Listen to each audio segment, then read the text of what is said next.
আসসালামু আলাইকুম ও রহমতুল্লাহি অবরাকাতু। সুপ্রিয় দর্শক শ্রোতা সকলকে অনেক অনেক প্রীতি ও শুভেচ্ছা জানিয়ে শুরু করছি আজকের অনুষ্ঠান। আশা করছি সকলে ভালো আছেন, সুস্থ আছেন, নিরাপদে আছেন।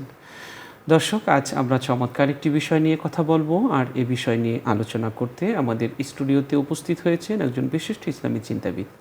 আজ আমাদের সাথে আছেন ওয়েটন ইন্টারন্যাশনাল স্কুলের সম্মানিত কোঅর্ডিনেটর, বিশিষ্ট ইসলামী চিন্তাবিদ মুফতি মাসুম বিল্লাহ। আসসালামু আলাইকুম রহমতুল্লাহি ওবারাকাতু। ওয়ালাইকুম আসসালাম রহমতুল্লাহি ওবারাকাতু। মোহতারাম, কেমন আছেন? জি আলহামদুলিল্লাহ ভালো আছি, আপনি কেমন আছেন? আলহামদুলিল্লাহ ভালো আছি। দর্শক, আজ আমরা যে বিষয়টি নিয়ে কথা বলবো সেটি হচ্ছে ইব্রাহিম আলাইহিসসালামের পরীক্ষাসমূহ। ইব্রাহিম আলাইহিসসালাম পরীক্ষার পর পরীক্ষা দিয়েছেন এবং আল্লাহ তাআলার প্রিয় হয়েছেন। আল্লাহকে সব কিছু দিয়ে খুশি করেছেন তিনি খলিলুল্লাহ। আর আল্লাহকে তিনি খুশি করেছেন এবং তার ইসমাইল আলাইহিসসালাম জিজ্ঞেস করেছিলেন ইব্রাহিম আলাইহিসসালামকে যে, বাবা, আপনার আল্লাহ কোন কাজ সবচেয়ে বেশি পছন্দ করতেন আপনার? ইব্রাহিম আলাইহিসসালাম তখন বলেছিলেন যে, দুনিয়া এবং আখেরাতের দুটো কাজ যখন একাত্র হতো তখন আমি আখেরাতের কাজটা আগে করতাম এবং আমি মানুষকে খুব বেশি মেহমানদারি করতাম। এমনটা ছিল যে মেহমান ছাড়া তিনি খাবার খেয়েছেন এমন খুব কমই গেছে তার। এক কবি লিখেছেন, সূর্য ডুবেছে অস্ত সাগরে আরব তো পশ্চিম, খাদ্য গ্রহণ করেনি এখনো সাধক ইব্রাহিম। একজনও অতিথি ভিখারি আসেনি গৃহের ধারে, অনাথ ফকির নাতুশীতে তাপস খায় না যে একবারে। বৃদ্ধরা সব অতীতের খুঁজে ঘুরে ফিরে অবশেষে এক অভাগীরে দেখিতে পাইল মরু প্রান্তরে এসে। ৮০টি বর্ষ বয়স তাহার, দুর্বল অতি দিল, শীর্ণ পঙ্গু গরিত দন্ত অধিক দৃষ্টহীন। ক্ষুধার তাড়নায় বৃদ্ধ যখন করিল ভোজনের উদ্যোগ, এমন সময় ঘটিল রে ভাই অপূর্ব দুর্যোগ।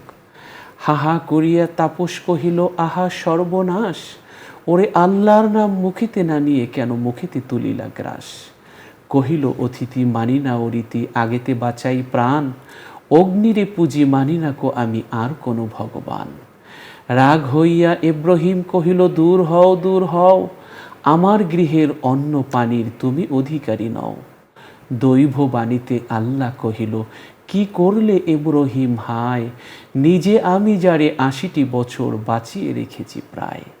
খাইতে দিয়েছি দুনিয়ায় মোর করতে দিয়েছি বাস, একদিন তুমি সইতে পারোনি কারিলা মুখের গ্রাস।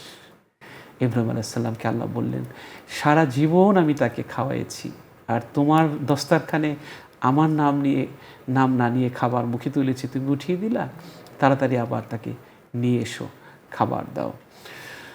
তো প্রিয় দর্শক শ্রোতা, আল্লাহর নবী হজরত ইব্রাহিম আলাইহিসসালামের জীবনটা ছিল এমনই যে তার জীবন থেকে অনেক কিছু আমাদের শেখার রয়েছে। চলুন আমরা অনেকগুলো ধাপে তার পরীক্ষা আল্লাহ তাআলা নিয়েছেন এবং সবগুলো পরীক্ষায় ইব্রাহিম আলাইহিসসালাম উত্তীর্ণ হয়েছেন এবং সেই পরীক্ষার চিজগুলো আমরা আজকের নির্যাসটুকু এই অনুষ্ঠানের মাধ্যমে তুলে ধরার চেষ্টা করব। আমরা যাচ্ছি অতিথির কাছে। জি মোহতারাম। জি মুহতারাম, আপনি যেমনটা বলতেছিলেন, আমরা যদি এই বিষয়টাকে কেন্দ্র করে কুরআনুল কারীমের যে আয়াতটি সেটা আমরা সর্বপ্রথম দেখতে পাই। যে আয়াতে সূরা বাকারা আল্লাহ তাআলা বলেছেন, ওয়া ইযিবতালা ইব্রাহিমা রব্বুহু বিকালিমাতিন ফাআতাম্মাহুন, যে আমি আমার বান্দা ইব্রাহিমকে অনেকগুলো ব্যাপারে পরীক্ষা নিয়েছি এবং সে প্রতিটি পরীক্ষায় শতভাগ মার্কস পেয়ে উত্তীর্ণ হয়েছে। এ পরীক্ষার উদ্দেশ্য কি?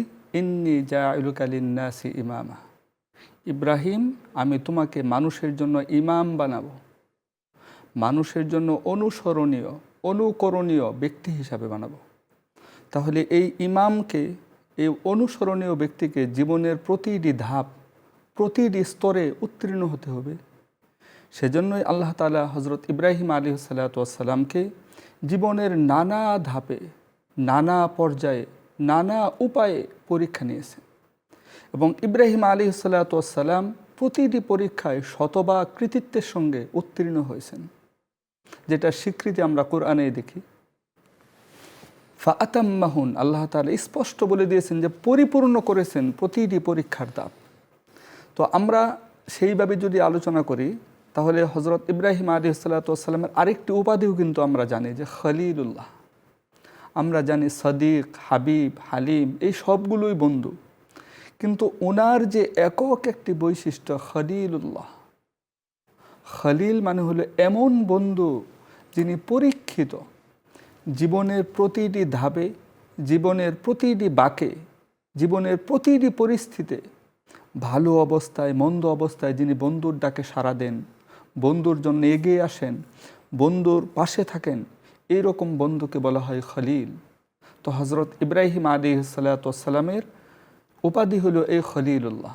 তা আজকে আমরা এরকম মনীষী সম্পর্কে আলোচনা করতে যাচ্ছি যার জীবনের প্রতিটি পরত, প্রতিটি ধাপ, প্রতিটি পরিস্থিতি আল্লাহ কর্তৃক সার্টিফাইড, যে এই পরিস্থিতিতে, এই অবস্থায় সে শতভাগ উত্তীর্ণ হয়েছে। তো আমরা যদি ইব্রাহিম আলাইহিস সালামের একেবারে প্রাথমিক অবস্থাটা দেখি, সর্বপ্রথম উনি যে পরীক্ষায় নিমজ্জিত হলেন সেটা হলো একত্ববাদের সন্ধানে বা একত্ববাদের খোঁজ। হযরত ইব্রাহিম আলাইহিসসালাম হঠাৎ একদিন রাতের আধারে বের হলেন। বের হয়ে আমরা এই ঘটনাটা পুরা কুরআনুল কারীমে এসে সূরা আনআমের আয়াত নাম্বার ৭৪ থেকে ৮০ পর্যন্ত। সূরা আনআমে এসেছে ফালাম্মা জান্না আলাইহিল লাইলু রাআ কাওকাবা ক্বালা হাদা রাব্বি ফালাম্মা আফালা ক্বালা লা উহিব্বুল আফিলিন ফালাম্মা রাআল কমারা বাযিগান ক্বালা হাদা রাব্বি ফালাম্মা আফালা ক্বালা লা ইল্লাম ইয়াহদিনি রাব্বি লাআকুনান্না মিনাদ দাল্লিন ফালাম্মা রাআশ শামসা বাযিগাতান ক্বালা হাদা রাব্বি হাদা আকবার ফালাম্মা আফালাত ক্বালা ইয়া কওমি ইন্নী বারীউম মিম্মা তুশরিকুন ইন্নী ওয়াজ্জাহতু ওয়াজহিয়া লিল্লাযী ফাতারাস সামাওয়াতি ওয়াল আরদা হানিফা ওয়া মা আনা মিনাল মুশরিকিন। অর্থাৎ উনি রাতের অন্ধকারে সর্বপ্রথম যখন তারকারাজিকে দেখলেন এটা ঝিলিক দিচ্ছে, তখন ভাবলেন এটাই হয়তো প্রভু। এরপর যখন সেটা অস্তমিত হয়ে গেল, পূর্ণিমার চাঁদ আসলো এবং সেটা জলজল উজ্জ্বলময়, তখন তিনি ভাবলেন যে এটাও প্রভু হতে পারে। এরপর যখন সেটা অস্তমিত হয়ে গেল, দেখলেন সূর্য দীপ্তিময়, সূর্য উদিত হলো, উনি ভাবলেন এটাও প্রভু। কিন্তু পরিশেষে এক এক করে যখন সবগুলো অদৃশ্য হয়ে গেল, তখন বুঝলেন না, আমার প্রভু, আমার মাবুদ, আমার ইলাহ সে তো এমন হতে পারে না। যেটা আয়াতের শেষে বলছে ইন্নী ওয়াজ্জাহতু ওয়াজহিয়া লিল্লাযী ফাতারাস সামাওয়াতি ওয়াল আরদ, যিনি এই আকাশ জমিন এবং এর মাঝে যা আছে সকল কিছুর স্রষ্টা যিনি, উনি কেবলমাত্র আমার প্রভু, আমার ইলাহ, আমার আল্লাহ হতে পারে।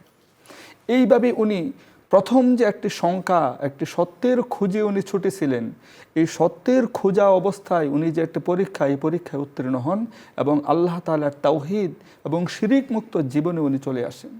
এটা ছিল ওনার সর্বপ্রথম পরীক্ষা।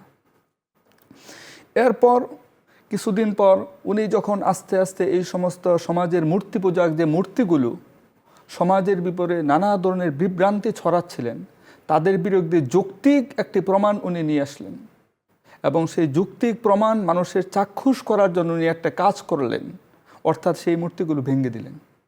ভাঙার পর মানুষ যখন তার কাছে আসলো, ক্বালু আনতা ফাআলতা হাযা বিআলিহাতিনা ইয়া ইব্রাহিম, ইব্রাহিম তুমি কি আমাদের প্রভুর সঙ্গে এই কাজ করেছ? ক্বালা বাল ফাআলা কাবীরুহুম হাযা ফাসআলুহুম ইন কানু ইয়ানতিকুন।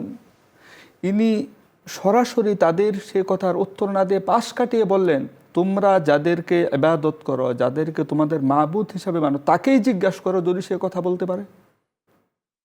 আমাকে কেন জিজ্ঞাসা করছে, কে ভেঙেছে?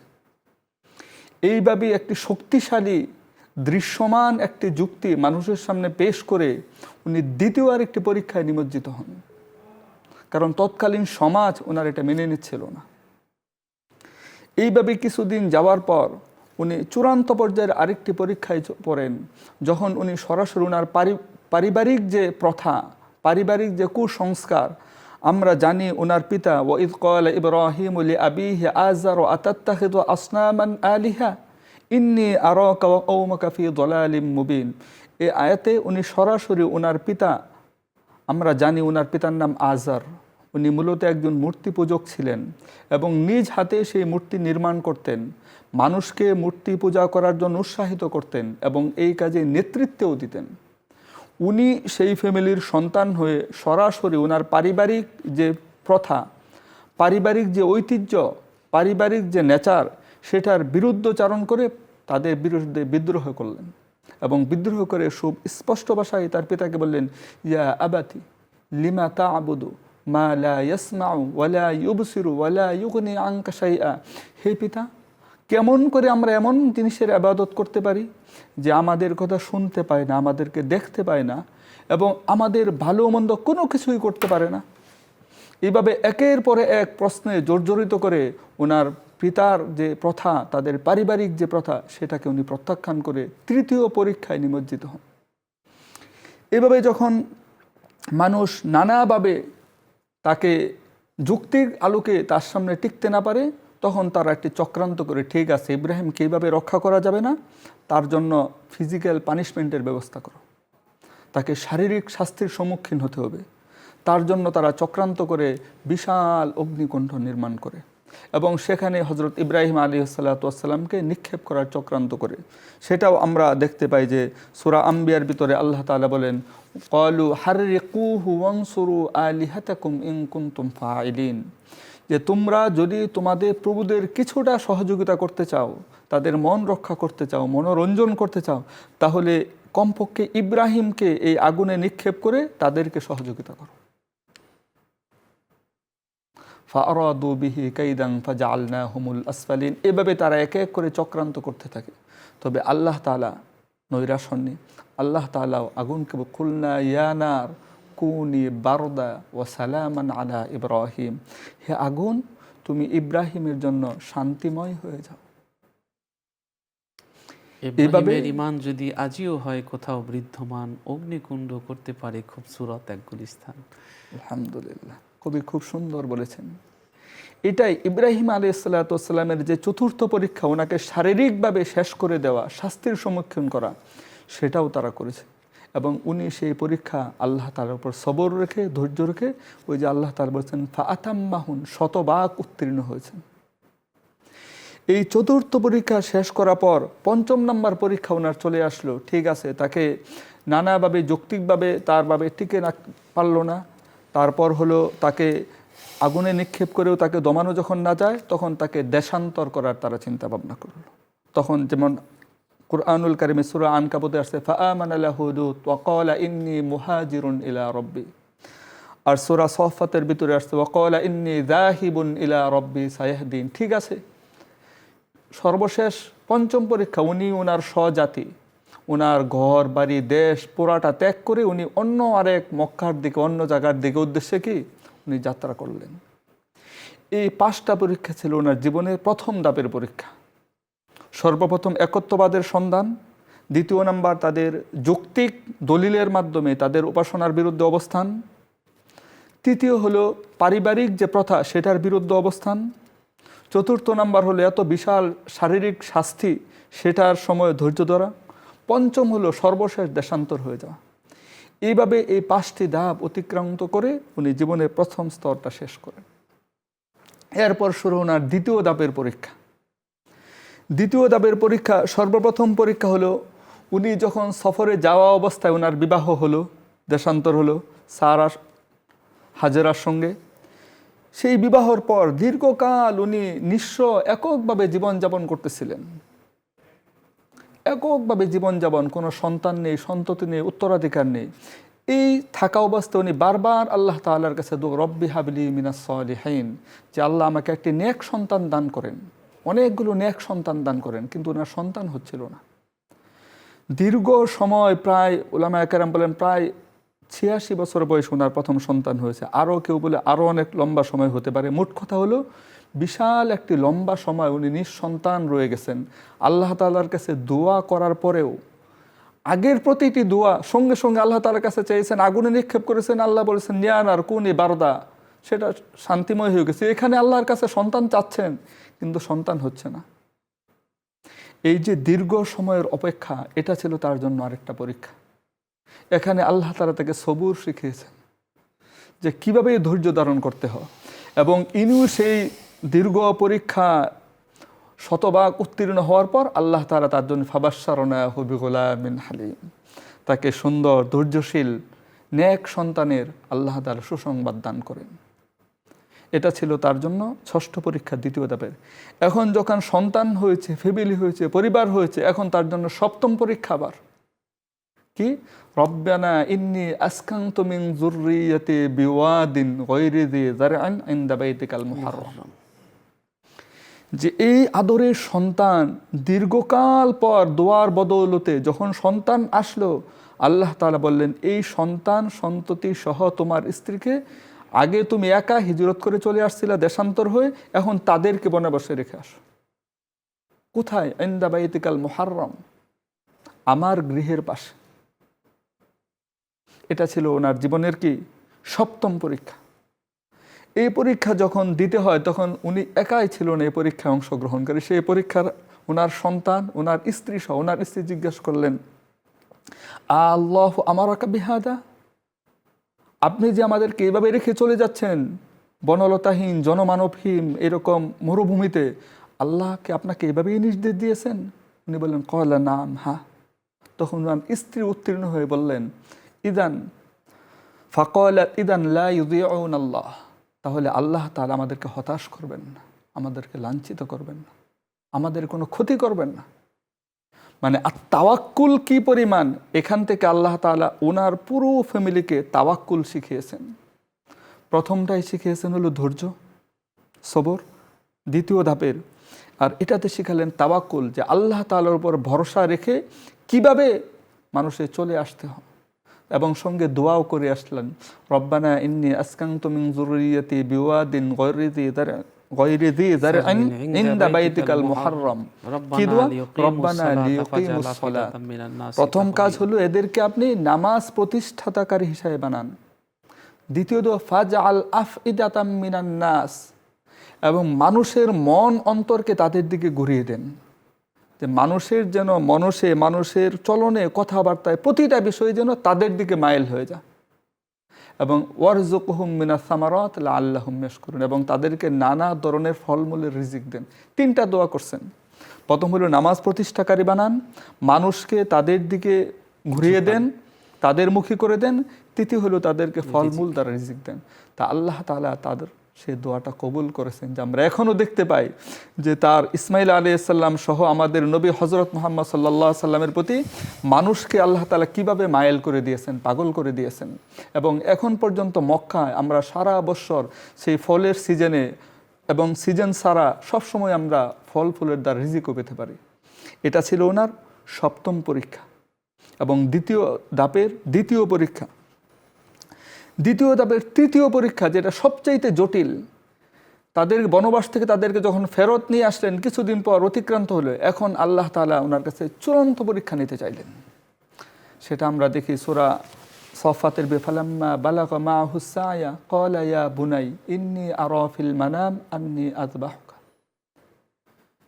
এত দীর্ঘদিন সাধনার সন্তান, সেই সন্তান পেলাম, সঙ্গে আবার পরীক্ষা হলো, সন্তানকে বনবাসে দিয়ে আসলাম, বনবাসের সময় গেল, এখন আবার সন্তান ফ্যামিলিকে কাছে নিয়ে আসতে পারলাম, আমার সঙ্গে বাবা বা করে হাঁটতে পারে, বাবা বা ডাকতে পারে, টুকটাক কাজে সহযোগিতা করতে পারে। এই সময় আসলো, তখন দ্বিতীয় চূড়ান্ত পরীক্ষা চলে আসলো, যে আল্লাহর জন্য সন্তানকে কুরবানি করতে হবে।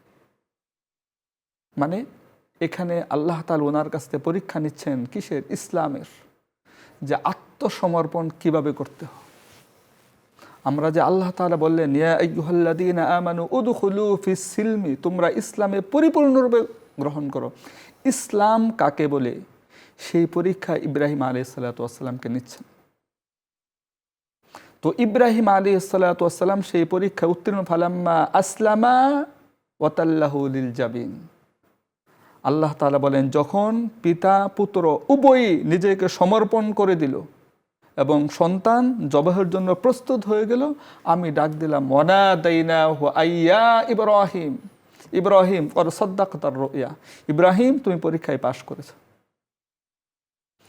তো ইব্রাহিম আলাইহিসসালামের এই যে পরীক্ষা, আমি যে শব্দে যে বাক্যে আমি বলতেছি, বিষয়টা এত সহজে বলার নয়, এত বাক্যে বর্ণনা করার নয়, এটা অনুধাবনের বিষয়। যে আল্লাহ তাআলা বললেন কোনো ধরনের যুক্তি তর্ক ছাড়া তোমার সন্তানকে আমার জন্য উৎসর্গ করো। ইব্রাহিম আলাইহিসসালাম কোনো ধরনের যুক্তি তর্ক, কেন, বয়স, কখন করব, কিভাবে করব, যুক্তি তর্ক ছাড়া ফালাম্মা আসলামা, যেমন অন্য আয়াতে বলছে ইয ক্বালা লাহু রাব্বুহু আসলিম, ইব্রাহিম আত্মসমর্পণ, ক্বালা আসলামতু, ইব্রাহিম বলে হ্যাঁ আত্মসমর্পণ করলাম। তো এইভাবে ইব্রাহিম আলাইহিসসালামকে আল্লাহ তাআলা নানা পদে, দ্বিতীয় ধাপের প্রথমভাবে ওনাকে পরীক্ষা শিখিয়েলেন সবুর কাকে বলে, দ্বিতীয় হিজরতের ভিতরে শিখালেন আর তাওয়াক্কুল কাকে বলে। এখানে সন্তান বড় হওয়ার পর যখন তাকে আল্লাহর জন্য উৎসর্গ করার কথা বললেন, এখানে শিখালেন ইসলাম কাকে বলে, সমর্পণ কিভাবে করতে হয়, আত্মসমর্পণ আল্লাহর সামনে কিভাবে করতে হয়। এটা শেখানোর পর চতুর্থ পরীক্ষা দ্বিতীয় ধাপের, সেটা আসলো বানাউল কাবা, কাবা নির্মাণ করা। তৎকালীন সময়ে অনেক মহৎ কাজ, অনেক সম্মানের বিষয়ের অন্যতম একটা ছিল কাবা নির্মাণের প্রজেক্ট। মানে দুনিয়ার যতগুলো নির্মাণ প্রকল্প ছিল তার ভিতরে সর্বশ্রেষ্ঠ, সবচেয়ে সম্মানিত একটা প্রকল্পের হাত ওনার মাধ্যমে হলো। আল্লাহ যেমন কোরআনে ওয়াইদ ইয়ারফাউ ইব্রাহিমুল কাওয়াইদা মিনাল বাইতি ওয়া ইসমাঈল রব্বানা তাকাব্বাল মিন্না। তবে এই নির্মাণের ভিতরে বড় একটা পরীক্ষা আল্লাহ তাআলা নিয়েছেন ওনার কাছ থেকে, সেটা আমরা কেউ কল্পনাও করতে পারি না। কি পরীক্ষা? সেই পরীক্ষা হলো বিনয়, তাওয়াদু। যে এত বড় একটা প্রকল্প, এত বড় একটা কাজ দুনিয়াব্যাপী, যেটা সারা শত বছর পর্যন্ত স্থায়ী থাকবে, এরকম একটা কাজের ভাগীদার হওয়ার পর, দায়িত্বশীল ব্যক্তি হওয়ার পরেও তার ভিতরে যেন কোনো ধরনের বরত্ব, ক্রেডিটের কিছু কিবির যেন চলে না আসে। এবং ইব্রাহিম আলাইহিসসালামের চলনে বলনে কথায় আমরা এটাও দেখতে পাচ্ছি যে কোনো ধরনের কিছু নেই, বরং এই কাজের পর উনি আতঙ্কগ্রস্ত হয়ে বলতেছেন রব্বানা তাকাব্বাল মিন্না, যে হে প্রভু, আমার মতো অযোগ্য মানুষের দ্বারা এই কাজ করা সম্ভব নয়। আপনি বলেছেন আমরা পিতা পুত্র মিলে এই কাজ করেছি, আমাদের এই কাজগুলো আপনি কবুল করুন। এটা বলার সঙ্গে সঙ্গে ওনার যে কৃতিত্ব, যে ক্রেডিট নেওয়ার কথা ছিল, মানুষ যেটা করতে পারে, সেই অহংকারের লেশ বা এটার ধারে কাছে উনি চলে গেলেন না, বরং তাওয়াজু, বিনয়ের চূড়ান্ত পর্যায়ে যেটা মানুষের ভিতরে হওয়া দরকার, সেটা আল্লাহ তাআলা ইব্রাহিম আলাইহিসসালামকে শিখালেন। এইভাবে বিনয়ের চূড়ান্ত পর্যায়ে চলে উনি মানুষকে এই দীক্ষা দিলেন যে আমি যত বড় কাজ, যত বড় কর্মই আমার দ্বারা হোক না কেন, আমার ভিতরে যদি বিনয় না থাকে, আমার ভিতরে যদি আল্লাহ ভীতি না থাকে, তাহলে এই কাজের কোনো ফল নেই। সেজন্য উনি আমাদেরকে শিক্ষা দিলেন যে কোনো কাজ শেষে আল্লাহ তাআলা দরবারে প্রার্থনা করতে হবে রব্বানা তাকাব্বাল মিন্না ইন্নাকা আনতাস সামিউল আলিম, যে হে আল্লাহ, আমরা দুজন পিতা পুত্র মিলিয়ে যে এত বড় একটি গৃহ নির্মাণ করলাম তোমার কথা অনুযায়ী, সেই কাজটাকে তুমি কবুল করো। এটা ছিল ওনার দ্বিতীয় ধাপের একেবারে চতুর্থ পরীক্ষা। আমরা দ্বিতীয় ধাপের পঞ্চম পরীক্ষা, টোটাল 10 নম্বর যদি বলি, সেটা হলো আরেক ভিন্ন ধরনের পরীক্ষা। সেটা হলো আমাদের দুনিয়ার পরাক্রমশালী, যে আমরা সেটা যদি দেখি সূরা বাকারার আয়াত নাম্বার 285-তে, আলাম তারা ইলাল্লাযী হাজ্জা ইব্রাহিমা ফি রাব্বিহি আন আতাহুল্লাহুল মুলক, যে উনি পরিপক্ক একটা জ্ঞান বুদ্ধির পরীক্ষা দিয়েছেন আল্লাহ তাআলা ওনাকে, যে নানা ধরনের জ্ঞান আল্লাহ তাআলা দান করেছেন, সেই জ্ঞানের সঠিক প্রয়োগ উনি করতে পারে কিনা, সঠিকভাবে সেটা পরিচালনা করতে পারে কিনা, সেই জন্য এই পরীক্ষাটা নিয়েছেন। তো তৎকাল আমরা জানি যে সারা দুনিয়া শাসন করেছে এরকম কয়েকজন মানুষের ভিতর, মুসলিম থেকে 2 জন, একজন হলো হযরত সুলাইমান আলাইহিস সালাতু ওয়াস সালাম, আরেকজন হলো যুলকারনাইন। আর নন মুসলিম থেকে এরকম 2 জন, একজন হলো নমরুদ, আরেকজন হলো বুখতানসর। এই নমরুদের এই বিশাল সাম্রাজ্যের সামনে একজন মুমিন মুসলিম কিভাবে নিজেদেরকে দীপ্ত কণ্ঠে সত্যের পথে ঘোষণা করতে পারে, সেরকম সাহসী একটি কনভারসেশন নমরুদের সামনে হযরত ইব্রাহিম আলাইহিস সালামের হয়েছে। ইব্রাহিম সালামকে জিজ্ঞেস, কিসের তুমি ইবাদত, কার ইবাদত করো?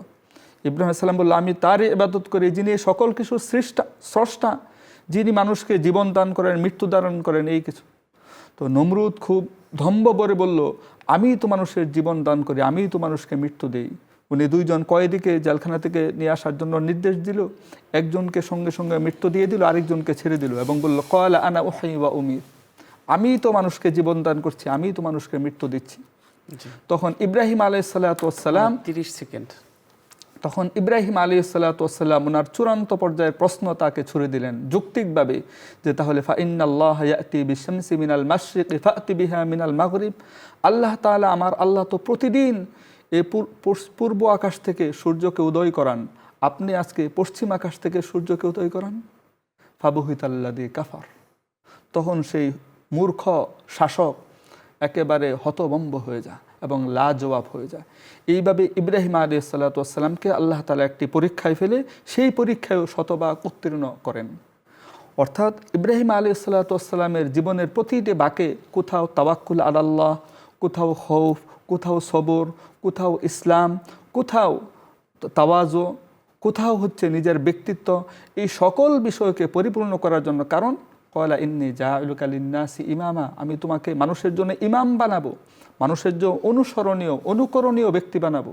এরকম অনুসরণীয় অকরণীয় ব্যক্তি বানানোর জন্য আল্লাহ তাআলা এই ধাপে ধাপে পরীক্ষাগুলো নিয়েছেন। জি, আল্লাহ তাআলা আমাদেরকেও যত পরীক্ষায় ফেলেন সব পরীক্ষায় উত্তীর্ণ হওয়ার তৌফিক দান করুন। অনেক অনেক ধন্যবাদ মোহতারাম। দর্শক, আমরা অনুষ্ঠানের এই পর্যায়ে একটি মোনাজাত করব, আপনারাও চাইলে আমাদের সাথে শরীক হতে পারবেন। আল্লাহুম্মা সাল্লি আলা সাইয়্যিদিনা ওয়া নাবিয়িনা ওয়া শাফিয়িনা ওয়া হাবিবিনা মাওলানা মুহাম্মদ সাল্লাল্লাহু আলাইহি ওয়া আলা আলিহি ওয়া আসহাবিহি ওয়া বারাকা ওয়াসাল্লাম। আল্লাহুম্মা আমিন। রব্বানা আতিনা ফিদ দুনিয়া হাসানাতাও ওয়া ফিল আখিরাতি হাসানাতাও ওয়া কিনা আযাবান নার। রব্বানা ফাগফির লানা যুনুবানা ওয়া কাফির আন্না সাইয়্যাতিনা ওয়া তাওফানা মা'আল আবরার। আল্লাহুম্মা ইয়া মুকাল্লিবাল কুলুব সাব্বিত কলবি আলা দীনি হাইয়্যু ইয়া কাইয়্যুম বিরহমাতিকা আস্তাগীস ওয়াসলি কুল্লি লিসানি তাকুল্লি ইলা নাফসি তারফাতা আইন। আল্লাহ তাআলা, জীবনে অনেক গুনাহ করেছি, জেনে না জেনে, শয়তানের ধোকায়, নফসের তাড়নায় পড়ে। আল্লাহ, যত গুনাহ করেছি আপনি সমস্ত গুনাহ খাতা মাফ করে দিন। আপনার ক্ষমার কলম দিয়ে গুনাহগুলোর উপর একটু দাগ বসিয়ে দিন। রহমতের পানি দিয়ে গুনাহগুলো ধুয়ে পরিষ্কার করে দিন। আল্লাহ তাআলা, আমাদের জীবনের সকল সীমাবদ্ধতা আপনি দূর করে দিন। ফকিরের মতো, কাঙ্গালের মতো, ভিখারির মতো দুর্বল অসহায় আপনার শাহী দরবারে আপনার দরজার ভিখারি হয়েছি, আপনি আমাদের দিকে একটু রহমতের দৃষ্টি ফেরান। আল্লাহ তাআলা, আমাদের যত নেক মাকসুদ আছে সব কিছু আপনি পূরণ করে দিন। আল্লাহ তাআলা, আমাদেরকে সমৃদ্ধ করুন জ্ঞানে। আল্লাহ তাআলা, আমাদের সমৃদ্ধ করুন ইবাদতে। আল্লাহ তাআলা, আমাদের পরিপূর্ণতা দান করুন জীবনে। আল্লাহ তাআলা, আপনি আমাদের সকলকে পরকালমুখী বানিয়ে দিন, পরকালের প্রতি সঞ্চয় করার মানসিকতা তৈরি করে দিন। আল্লাহ তাআলা, মানুষের প্রতি ইনসাফ করা, আল্লাহ, ইনসাফ করার যে দায়িত্ব আমাদের রয়েছে, আমরা অনেক সময় মানুষকে জুলুম করি, শোষণ করি, নির্যাতন করি। জুলুম, শোষণ, নির্যাতন, এগুলো থেকে আমাদেরকে হেফাজত করুন। আল্লাহ তাআলা, আমাদের সকল কিছু আপনার উপর সমর্থ করলাম, আপনি আমাদের দেখভালের দায়িত্ব সম্পূর্ণ গ্রহণ করে নিন। আল্লাহ তাআলা, আপনি আমাদের সকলের জন্য আসমান জমিনের বারাকার দরজা খুলে দিন। আল্লাহ তাআলা, আপনি আমাদের সকলকে সকল ধরনের সংকট থেকে বেরোনোর পথ আপনি সুগম করে দিন, বের করে দিন। রব্বানা আতিনা ফিদ দুনিয়া হাসানাতাও ওয়া ফিল আখিরাতি হাসানাতাও ওয়া কিনা আযাবান নার। সুবহানা রাব্বিকা রাব্বিল ইজ্জাতি আম্মা ইয়াসিফুন ওয়া সালামুন আলাল মুরসালিন ওয়ালহামদুলিল্লাহি রাব্বিল আলামিন। দর্শক, আমরা আজ এখানেই শেষ করছি। আল্লাহ হাফেজ। আসসালামু আলাইকুম ওয়া রাহমাতুল্লাহি ওয়া বারাকাতুহু।